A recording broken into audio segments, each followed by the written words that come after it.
menang nas. Tapi pertanyaannya, nas itu butuh mahal. Tentu boleh seperti itu. Asumsinya Nabi adalah jangan-jangan sampai sana memang belum huruf samsi. Maka makna yang mesti benar adalah aisariu fil masyi. Kamu harus tergesa-gesa jalannya sehingga potensi menangi asar di Bani Quraidah. Jadi unik. Terus itu difahami pentingnya musaroah fil iktida. Jadi kalau anut Kanjeng Nabi harus musaroah. Nah, musaroah ini pula yang menjadi basis fikih.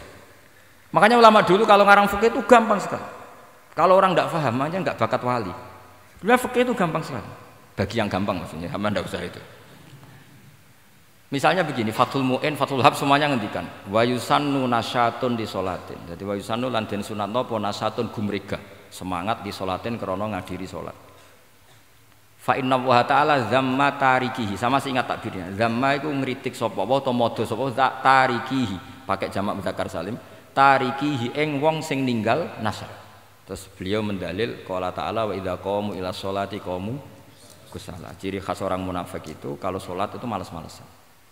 Maka saya itu sering bilang ke santri saya, pokoknya nak jamaah kudu ono melayune. Entah berapa kadarnya harus ada melayune. Guling-ilingan musaroah. Karena di semua teks kebaikan adalah fafirru ilam. Lari, ada unsur larinya, ada unsur musaroahnya. Nah, lalu lama-lama mengatakan makna hadis ini yang mesti adalah pentingnya musaroah.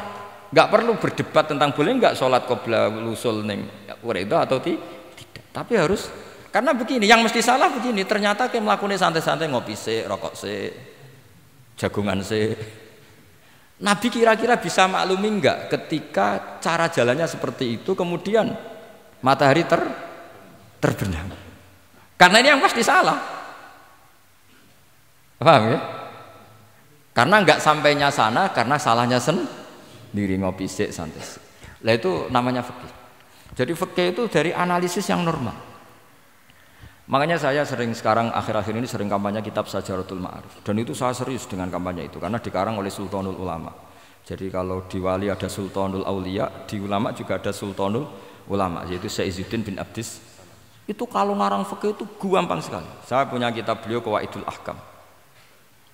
Beliau ketika cerita kenapa harus ada sholat dihormatil waktu. Beliau rangkanya enak sekali. Kalau santri sarang, Lirboyo atau Peloso atau santri mana saja, biasanya kalau pergi ke terminal, yang dulu terminal itu kan nggak layak, apalagi ya dulu nggak layak. Pokoknya kalau pipis itu pasti kena najis lah celana. Santri kan biasanya milih sholat nanti di pondok, milih terawih lah, milih terawih kan duhur asar. Saya tidak tahu kalau Gusnya, tapi kira-kira kayak ya agak-agak sama kira-kira gitu. Alasannya santri yo nakal, meninggalkan sholat fil waktu itu karena alimnya. Kan sholat dihormati wajib iadah, ngapain daripada wajib iadah mendingan ndak usah sholat. Jadi ilmu itu tuh bermata dua. Rata-rata yang sudah tahu wajib iadah milih sholat apa milih ndak? Ndak, potongan-potongan rai gini tuh. Ndak, kira-kira aja. Milih ndak kan karena tahu wajib iadah. Tapi nanti setelah sampean alim dan bakat jadi wali, dan sampean belajar kitab Qawaidul Ahkam, itu pasti milih sholat. Saya semenjak belajar kitab itu ya milih sholat. Tapi tidak usah dimafhum, apa dulu tidak sholat, tidak usah seperti itu. Itu mafhum yang salah itu. Yang berbasis suudzon. Jadi mafhum seperti itu salah, ya masalah itu. Suudzon itu masalah. Kata Syekh Izzuddin bin Abdis Salam memberi penjelasan. Kenapa harus sholat dihormatil waktu? Karena khotorun najasah, bahayanya najis atau ritsun najasah, kotorannya najis itu layafi, kalau dibaca ritsul layafi dengan pentingnya sholat. Karena butuhnya Allah, butuhnya malaikat, kalau boleh dibahasakan butuh ya dalam ilmu fikih kan dibahasakan gampang saja. Ada orang sujud di waktu yang diwajibkan sujud, sehingga diabaikan syarat sholat itu harus toharatul badan, wa tasawubi dan wal makan. Kok kira pantas ono waktu sholat kemudian la tasjudu fil waqti sajdah. Jadi akhir gampangannya wes tetap keren, meskipun kowe sholat nganggo najis ora sempurna tetap keren. Piye-piye cara didelok malaikat kok dhuwur wis keceluk sujud, keceluk musholli. Daripada kowe misale asar gak sholat alasan celanaku najis, maghrib ora sholat. Terus jare malaikat berkhataman Wahab kok kelakuane ngono kan gitu kan. Karena malaikat itu ndeloke kok dhuwur. bablas, asar bablas, maghrib bablas, isya bablas. Meskipun sampean punya alasan nanti menisan di rumah atau di pondok, tapi ini kan melewati waktu yang harusnya ada sujud. Sehingga dalam syarat jamak takhir misalnya apa? Kamu harus niat akan jamak takhir di waktu sholatil ula, biar ada bedanya tarku karena sembrono dengan tarku yang karena ingin mentakhir. Paham ya? Itu jadi sama-sama fikih, kualitas yang dikarang Sultanul Ulama dengan sing RT itu ya beda. Dan sampean harus baca kitab yang dikarang rajanya ulama supaya kamu tambah pinter. Nanti kalau gak pinter-pinter nanti sowan saya. Tetap gak pinter karena itu jatah.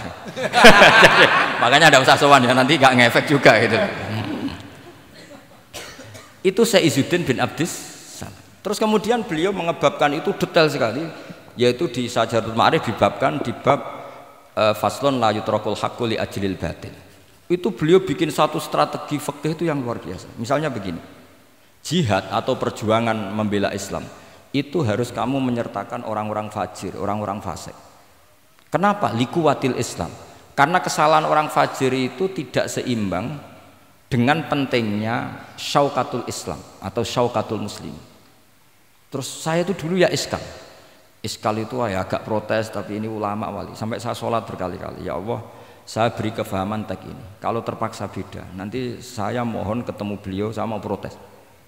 Sama nggak usah tahu caranya ketemu wali-wali yang sudah meninggal. Nanti kalau sudah jadi wali tahu sendiri.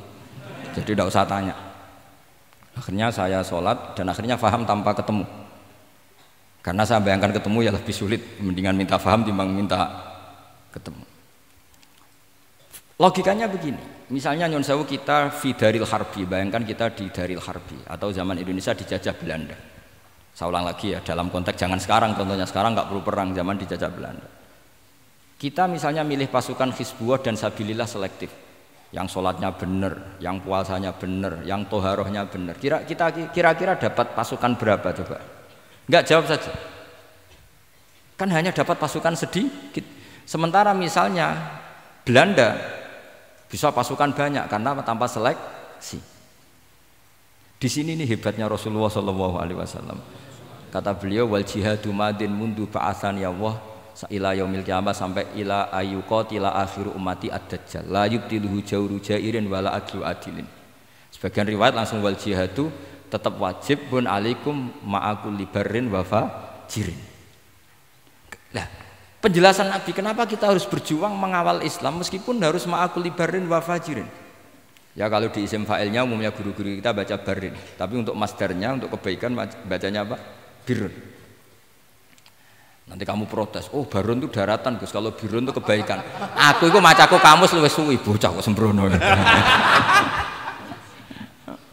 Saya ini karena meneliti kiro asap, jadi insya Allah kalau masalah lughat itu saya sudah bukan sawir lagi Fathul Wahab, sudah di atasnya itu. Sampai tidak usah tersinggung, biasa aja maksudnya. Karena ini kompetisi, kalau sama nggak cocok ya harus bersaing, jangan geremeng tok. Gus Pak sombong tidak usah bilang gitu, saingi saja. Makanya saya terkenal alim itu seneng, karena senengnya itu tadi, yang ngidolakan saya ingin ikut, yang hasut kompetisi, jadi seru. Jangan yang hasutnya antet, wah itu gak fair itu. Itu gak fair, wah itu pasti ngadepi langit gitu. Nanti urusannya sama Allah itu. Gak sama saya, langsung sama Allah. Saya ulang lagi ya. Ilmu itu harus dianalogi dengan fikih, dilogika dengan fikih, dikiaskan dengan fikih.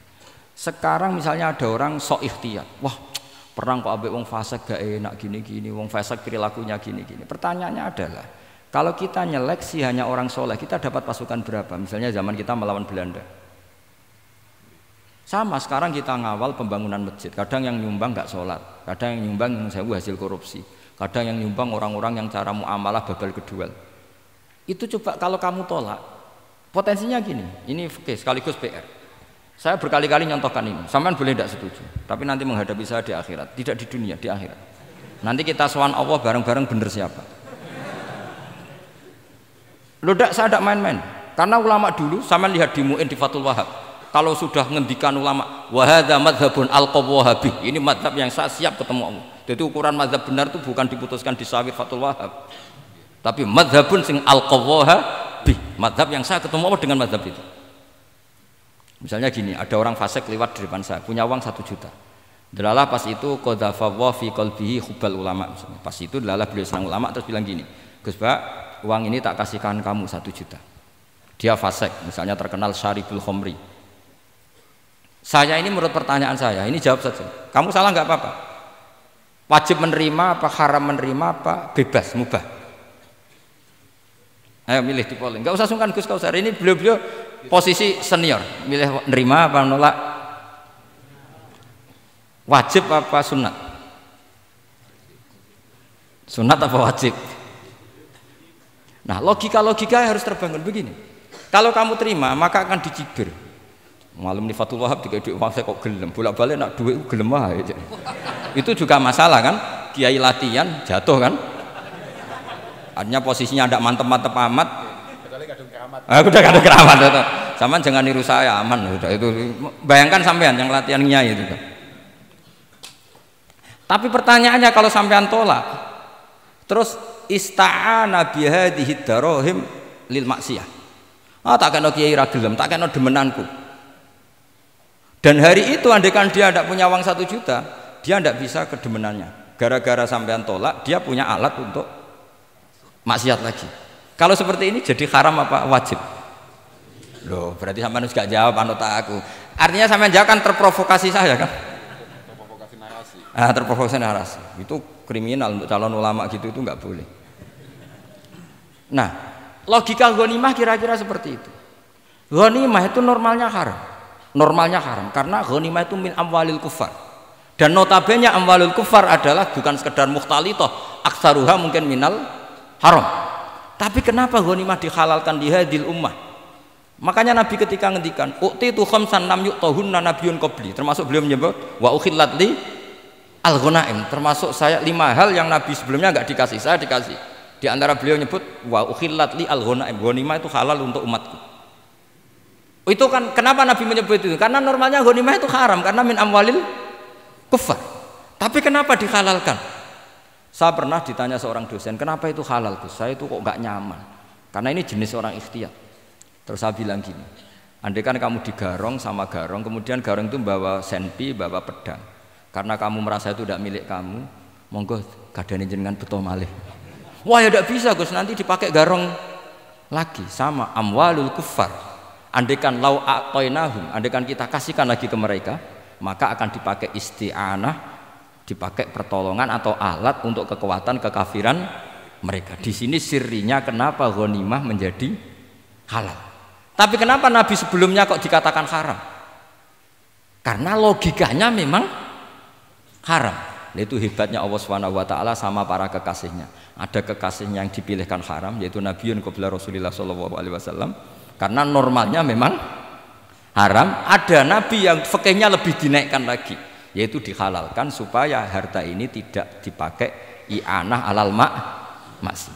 Sampean milih fikih mana coba? Lah saya berharap pintere Khatam Fathul Wahab itu paling enggak sampai seperti ini. Bariku nantang saya enggak apa-apa. Tapi nanti ketemu di akhirat. Nah itu fikih. Jadi fikih itu. Nah, tapi kan iso wae Gus nampani khadzun nafsi lah, itu mulai masalah kan. Makanya yang seperti itu jangan untuk khadzun nafsi. Karena kita butuhnya itu nyita supaya ini enggak dipakai kekuatan maksiat.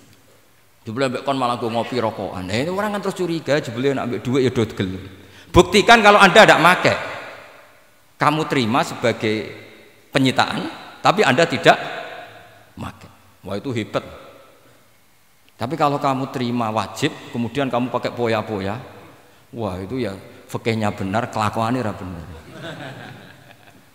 Nah saya berharap Anda memahami fikih itu sampai seperti saya ini. Syukur-syukur lebih. Meskipun ya agak-agak mukhalaf tapi bisa diperjuangkan itu. Enggak apa-apa. Kamu doa di saat istijabah, ya Allah saya ingin mengalahkan Gus Bak, saya ridho dengan doa itu. Tapi tak jamin enggak mustajab. Karena sudah berbasis ghil, kebencian itu. Doa yang berbasis hasud pasti tidak mustajab. Ya, sulit. Jadi makanya saya rela kalau ada kompetitor karena tadi pasti. Jadi fikih itu gampang. Misalnya begini lagi, saya beri sekian contoh. Di sini tadi saya minta Gus Kevin untuk membawakan Babul Hijrah juz 4 kitab Mahalli. Karena Mahalli itu namanya Kanzur Rohibin sebetulnya, cuma yang ngarang Mahalli lebih terkenal dengan istilah apa? Mahalli. Beliau nyarai kitab Minhajut Thalibin. Imam Mahalli itu senior. Jadi Syekh Zakaria Al-Ansori itu ya beliau sudah menyulap Minhajut Thalibin jadi Manhajut Tulab, tapi beliau ikrar kalau itu awal-awalnya dari Imam siapa? Nah, sekarang pertanyaannya gini, saya misalnya nempat di Korea Selatan atau di Amerika, saya sudah punya tanah di sana, saya ulang lagi punya tanah di sana, punya komunitas di sana juga saya nggak diperlakukan buruk, bisa sholat, bisa puasa. Hukumnya saya pindah ke Indonesia atau ke Mekah atau kemana saja, hukumnya haram apa boleh? Saya tidak mendapat perlakuan yang macam-macam. Kalau saya disakiti dan dipaksa menjadi kafir, maka wajib hijrah. Kalau nggak ada pemaksaan itu, kira-kira hukumnya gimana? Ada ulama yang mengatakan hukumnya haram hijrah, harumatil hijrah. Karena apa? Li alla yastauliya bitil kalbukah atau tikal bukah al kufaru. Karena sebetulnya kamu tidak dianggap sekedar pindah ke Indonesia, tapi membiarkan tanah yang dulu kamu pakai sujud, tanah yang dulu kamu pakai sholat, tanah yang sudah menjadi komunitas muslim menjadi komunitas kafir. Berarti dianggap pembiaran. Itu fikih. Jadi fikih itu logikanya sebetulnya normal. Maka seperti ini, saya masih ingat betul pernah didhawuhi Mbah Mun ketika di Madinah. Nak zahire hadis ya, iku Sayyidina Ali iku ya ono salah. Ndak salah loh redaksinya, ono salah. Mergo Nabi sering muji wal Madinatu khairun lahum law kanu ya'lamun. Madinah adalah kota terbaik. Sataftahuna kadza wa kadza, Nabi sampai gitu. Tapi Nabi selalu ngendikan wal Madinah khairul. Tapi Sayyidina Ali tetap pindah ke Irak, Kufah ya, zaman itu terkenalnya istilahnya Kufah karena belum ada istilah Irak, ke Kufah. Pindah ke Kufah, kemudian beliau menyebarkan Islam di Kufah. Terus punya murid awal namanya Hasan Basri, murid paling sukses. Itu orang-orang Basrah, bukan orang Temanggung, orang Basrah. Itu orang Basrah. Semua riwayat mengatakan itu orang apa? Basrah, jelas bagul-bagul. Bukan. Itu sangat jauh dari. Karena Hasan Basri murid paling sukses ini pindah ke Basrah, maka ilmu setelah itu Basrah. Sehingga idakhtalafatil Kufah wal Basrah kudimatil Basrah. Akhirnya menyebar sampai Baghdad, jadi Qubbatul Islam. Orang bisa dikatakan alim kalau sudah dikatakan alim di Baghdad. Termasuk Imam Syafi'i itu ngajinya di Baghdad. Padahal beliau lahirnya di Gaza. Huzah itu kalau sekarang itu apa? Gaza. Askolan itu juga Palestina.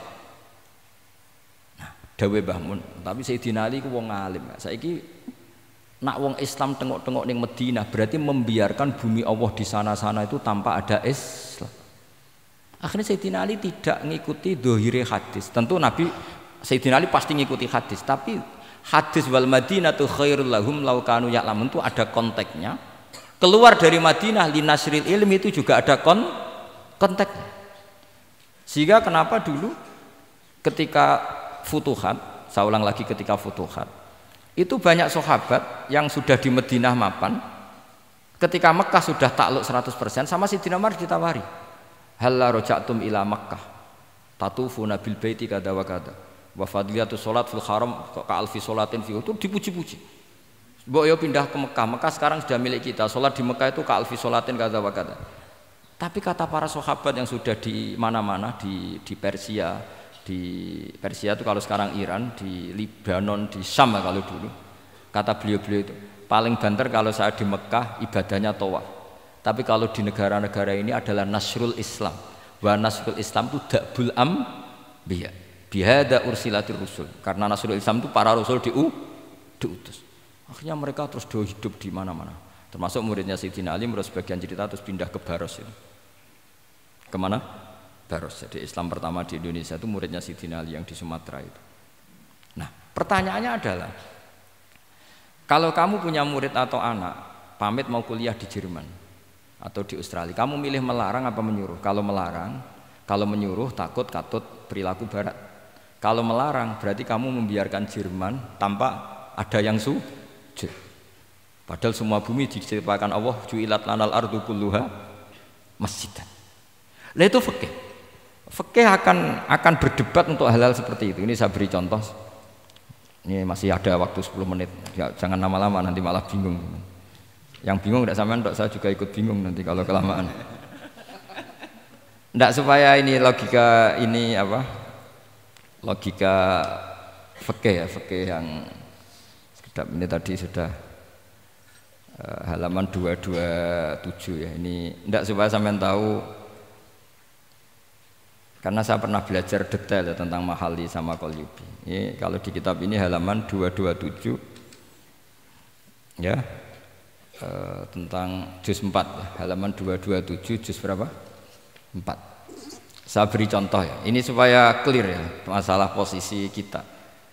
Jadi misalnya sama orang Indonesia pindah ke negara lain, terus Indonesia kemudian ditempati orang-orang yang nggak benar, berarti kamu ikut tanggung jawab.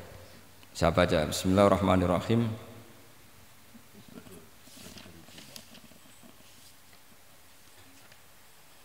Ya, halaman 227 ini barusan tak cari karena halaman kitabnya beda-beda. Bidaril harbi. Terus ada kata-kata fa'in roja madzukira. Roja itu kembali ke kalau seseorang itu bidaril harbi berharap masyarakat situ bisa Islam, bisa dakwah, fa muqamuhu afdal. Saya juga mau baca makom apa mukom. Di sini umumnya baca mukom apa makom. Mukom ya, karena dari mati aqama yukimu iqamatan, berarti kan mukim. Kalau mukim ya resikonya harus dibaca mukom. Tapi kalau ada yang baca makom ya jangan dimarahin, mas, kasihan. Bakul bakowe bukan bener itu loh. Fa'in roja madzukira fa muqamuhu afdalu. Au qadara alal i'tizali harumatil hijratu. Umumnya di sini baca harumat atau hurimat? Ya boleh dua, boleh harumat, boleh hurimat. Kalau itu masih li alla yastauliyal kufaru ala mahallihi fayasbahu darul kufri.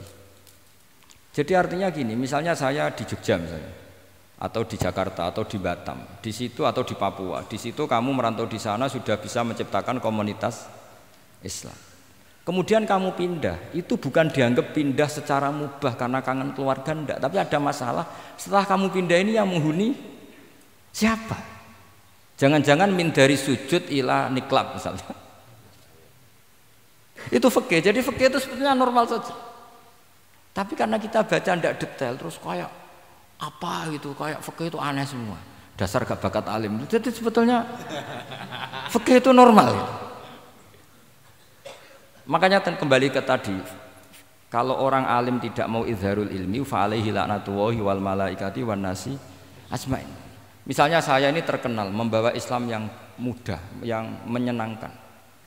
Orang itu sampai maksiat itu cari kesenangan. Orang sampai maksiat itu karena cari kesenangan. Tapi kalau kesenangan itu tidak didapatkan fit to'at, karena to'at dikampanyakan secara agak teroris.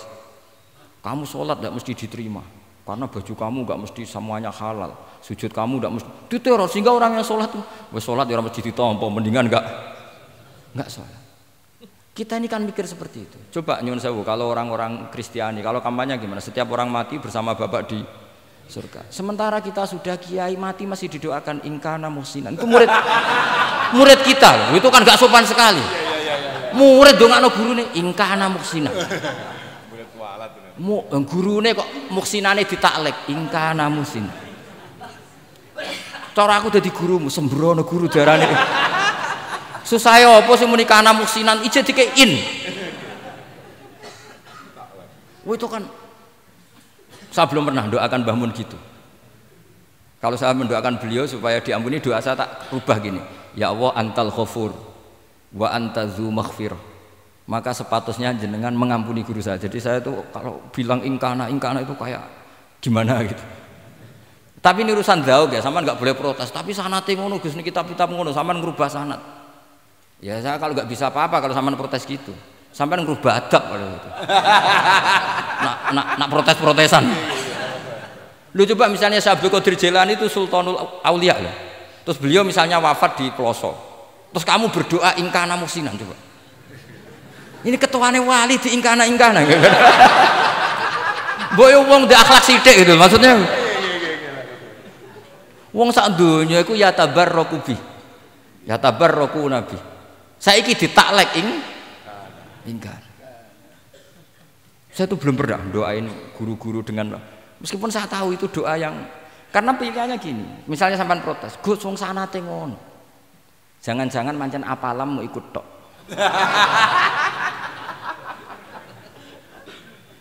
Loh Imam Syafi'i itu kalau doain mayit, ini sekaligus ijazah tapi haram ditiru. Ya tapi ijazah tapi haram ditiru. Imam Syafi'i itu pernah ngecewakan seseorang karena beliau itu idola, ada orang meninggal beliau diminta rawuh. Doanya hanya gini tok, ya Allah, Engkau itu tetap menjadi Tuhan meskipun tidak menyiksa orang ini. Jadi menyiksa orang ini tidak kebutuhan Engkau. Kalau tidak jadi kebutuhan Engkau ya tidak usah dilakukan. Itu terus pulang keluarganya gerembeng, iki piye ndonga ngono tok. Tapi satu keluarga itu diimpeni mayit itu diampuni gara-gara doanya Imam Syafi'i. Ya Allah, anta ghaniyun, anta itu ghaniyun an adzabin. Engkau tidak perlu menyiksa orang ini. Engkau tetap Tuhan, tanpa menyiksa orang ini tetap Tuhan. Jika itu tidak kebutuhan engkau, ya sudah tidak usah dilakukan. Terus iya. Jadi kalau saya doain guru-guru, ya Allah sifat ghafur engkau itu pasti efektif. Enggak mungkin sifatnya jenengan kok boten tembus. Ya sudah, ya seperti itulah ya Allah.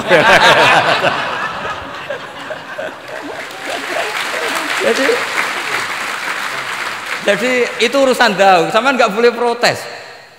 Gus Pak kok ngawur ijtihad, itu bukan ngawur, saya ini orang waras.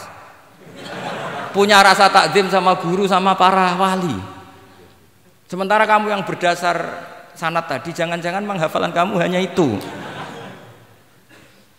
Ayo milih mana? Saya bukan bikin ajaran baru, ndak, ini cerita rasa. Cerita apa? Rasa. Dan itu di hadis-hadis gitu. Nabi itu kalau manja sama Allah gitu. Kalau ada orang salah terus kemudian diazab, kata Nabi, anta akram min ayu adzibahu marroten. Ini di dunia sudah pernah engkau beri sanksi ya Allah. Anta akram min ayu adzibahu marroten. Tapi kalau belum disiksa kemudian dia aman-aman saja di dunia, engkau itu akram, engkau sudah mulia, gak pantas sudah menyelamatkan di dunia, kemudian jenengan dendam di akhirat masih. Jadi masih nyiksa lagi itu tuh. Nabi itu kalau sedang manja dengan Allah itu akhirnya ya baik semua gitu. Lah saya jenis ulama yang partai itu. Partai itu lah kira-kira seperti itu. Jadi gampang itu. Ya jadi ini relax saja, ini monggo nih tadi sesuai janji saya hanya 10 menit dari sekarang. Saya juga mungkin saya nanti tetap pulang karena saya besok ngajar di setainya Gus Yofur. Mungkin saya itu sudah janji sama istri saya, setelah Yai wafat paling saya ini dibully pernah sepuh itu 2 tahun. Semoga setelah 2 tahun saya naik lebih sepuh. Pakai dalil-dalil yang agak-agak angkuh tadi karena terpaksa. Jadi sekarang ngalah 2 tahun, setelah itu saya pakai sanad yang saya sepuh gitu. Supaya agak digaya kongkonan terus gitu. Tapi saya tidak tahu tingkat adab saya sampai berapa tahun, saya tidak tahu gitu. Tapi saya mohon sama yang Musairin Fathul Wahab, ilmu itu dianalisis secara cerdas, ceria dan mudah. Saya dulu itu ya eskal sama hadisnya Nabi, kullu ummati mu'afan illal mujahirin.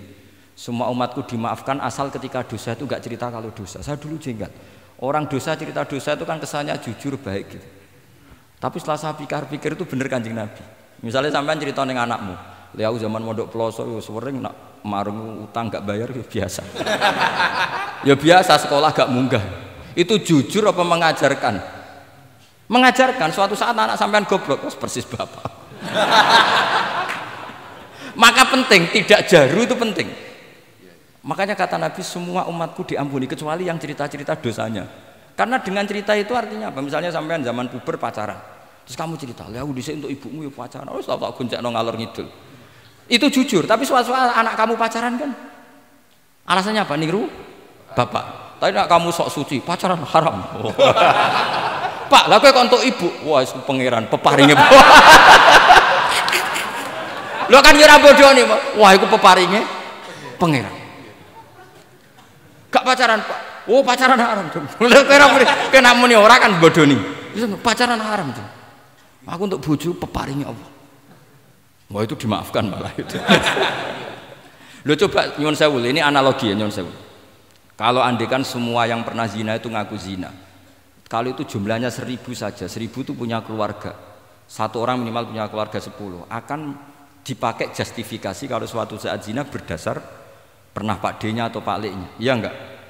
Tapi kalau semuanya enggak ngaku dan semuanya nyuwun sewu sok suci, wanteng ning masjid, sak wiridan nangis. Kuwi anak putune kok, wah mbahku khusuk kuat. Padahal nangisnya perkara nyesal tahu mau. Tapi artinya apa? Konsep yang dikatakan Rasulullah SAW itu kan luar biasa. Kullu ummati mu'afan illal mujahirin. Karena dengan jihar, memang di situ masdarnya kok jadi jihar. Jadi bukan ijhar tapi jihar. Jadi memang bahasa Arab itu agak unik. Misalnya di nahwu itu masdar itu kalam. Kalam berarti sulasi mujarrad. Tapi fiilnya enggak kelaku. Kalimah yaklimu kalaman itu enggak melaku. Sing melaku lam yatakallam. Tapi padahal masdarnya kalam. Jadi suara sama raya aku pengalaman. Masalah lughat itu pengalaman sekali. Jadi memang bahasa Arab itu lucu. Apalagi lafadz bagho malah paling kasus dalam bab yungqalu. Bagho maknane lacut. Bareng melok wazan imbagho yang bagi sayukjo. Iku piye? Biasanya makna sulasi mujarrad sama mazid itu kan nggak beda-beda jauh. Barang kena bagho tuntas. Bagho jadi yang bagi. Nanti kita kok yang bagi sulasi mujarrad ya apa? Bagho pak. Bagho maknanya apa? Jadi tiang-tiang lacut pak. Mereka bingung gurunya benerang loh bingung. Daripada bingung jadi tiang-tiang maknanya lacut. Kayak laisaku fi'il mandi, mudhari endi? Ora ono mudhari. Mandi kok ora ono mudhari? Ya mandi wae ora usah mudhari. Terus repot bahasa Arab wis repot. Kene ra melok dibahas mau apa coba? Ya sudah takdir ngono ae sudah. Jadi apa yang dikonsepkan Rasulullah SAW itu pasti yang terbaik. Bahkan Imam Ghazali ikut berkampanye wa inna ya, termasuk pemberian Allah terbaik adalah sitra. As-sitra itu atau tutup.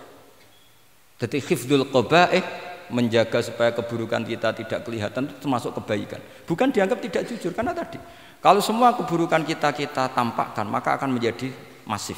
Misalnya kamu cerita, misalnya insya Allah lah kita yakin semuanya kita insya Allah diselamatkan dari zina.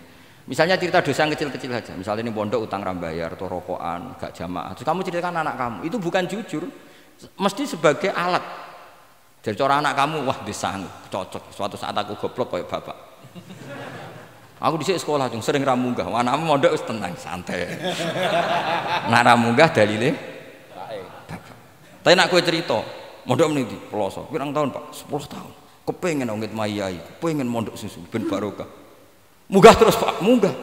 Maksudnya ora munggah kelas, munggah apa wae pokoke. Wis tenang. Karena itu bahaya, makanya kullu ummati mu'afan. Ma'is ketika ngaku zina itu Nabi itu enggak menolak sampai 4 kali. Ma'is yang memaksa Nabi supaya beliau melakukan raja, eksekusi. Semua ketika meminta saran sama sahabat, halla satarta bidzalik, kamu tidak usah cerita. Karena tadi logikanya kalau ada ma'is ya, jangan-jangan yang lain juga ya, itu kan menimbulkan macam-macam.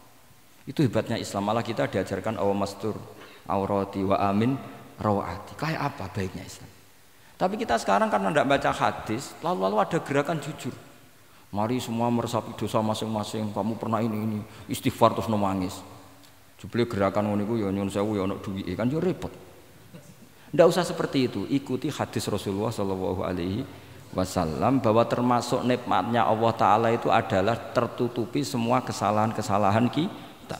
Dan itu barokah bagi hadaddin karena kesalahan tidak muncul. Loh itu sudah untung, agama sudah untung. Ketika kesalahan tidak munculnya agama sudah ikut diuntungkan. Coba kalau semua yang maksiat itu kelihatan, kan seakan-akan hadil ardu mamlu'ah bil masih. Tapi ketika maksiat itu sembunyi-sembunyi, kemudian sang syiar itu adzan pengajian, kan bagus. Sama nggak boleh protes, tapi itu kan tidak jujur. Ya bukan masalah jujur dan tidak, ini satrul qabaih. Nah, ini namanya siasa. Namanya apa? Siasa itu udah harus politik tentang negara. Kita mengelola diri kita sendiri butuh apa? Butuh siasa. Jadi misalnya kamu cerita kebaikan kamu kepada anak, biar kebaikan itu ditiru. Tapi kalau anak kamu tanya, Pak, sampai nanti salah, itu sesuatu yang paling saya takutkan, Cung. Karena aku sering naudzubillah minas salah. Tapi Bapak pernah salah enggak? Itu pertanyaan enggak penting. Karena tadi bahaya. Lu harus enak, maksudnya beragama seperti ini tuh enak. Kullu ummati mu'afan illal mujahid. Itu kan luar biasa. Jadi semua umatku itu dia ampuni asal tidak cerita-cerita. Misalnya gak cerita ke anak, cerita ke teman. Aku di gendaan, harus tahu tak ambung. Mesti pikiran kamu, yang pondok is pengurus jebule tahu ngono. Mesti digo, suatu saat aku nak ngono, awas gitu. Atau nak caiki keamanan, awas kita kandakno kan gitu. Tetap ini menjadi alat maksiat bagi yang lah. Jadi tapi saya dulu itu iskal, kenapa ada hadis seperti itu? Tapi setelah saya analisis, memang kalau ijtihad atau ijhar itu efek negatifnya luar biasa. Dan kita harus iktidak bi Rasulillah sallallahu alaihi wasallam. Ya tentu idealnya yora maksiat, yora konangan maksiat. Memang karena tidak pernah itu ideal. Memang enggak konangan karena tidak pernah melakukan. Ya saya kira demikian. Saya mohon supaya ya tadi ya saya Fathul Wahhab dari kitab Manhajut Thullab itu dikarang Zakaria Al-Ansori piyambak Zakaria. Tapi kitab itu sebenarnya dari Minhajut Thalibin. Minhajut Thalibin dari kitab Al-Muharrar. Itu dari kitab Basit Wasit Wajiz. Terus itu dari kitab Nihayatul Matlab fi Dirayatil Madhab. Itu mensarai kitab Mukhtasarul Muzani. Karangannya Imam Muzani ketika diimlakkan Imam Syafi'i. Karena semua karangan Imam Syafi'i itu amla alaina Syafi'i. Ya amla alaina Syafi'i. Makanya kalau sampai ngaji muin qala fil Buaiti. Buaiti itu nama orang. Ekola Syafi'i fil Buaiti ekola Syafi'i wa amlahu alal Buaiti. Makanya qala fil Buaiti qala fil Muzani itu nama orang. Artinya karena Imam Syafi'i itu hanya mengimplekan. Terus muridnya nulis. Nah kebetulan tulisan paling mudawwan itu karangannya Imam Muzani disebut Mukhtasarul Muzani. Sebenarnya beliau punya murid banyak, ada Imam Muzani, Imam Robi, Imam siapa Buaiti. Saya kira demikian. Assalamualaikum warahmatullahi wabarakatuh.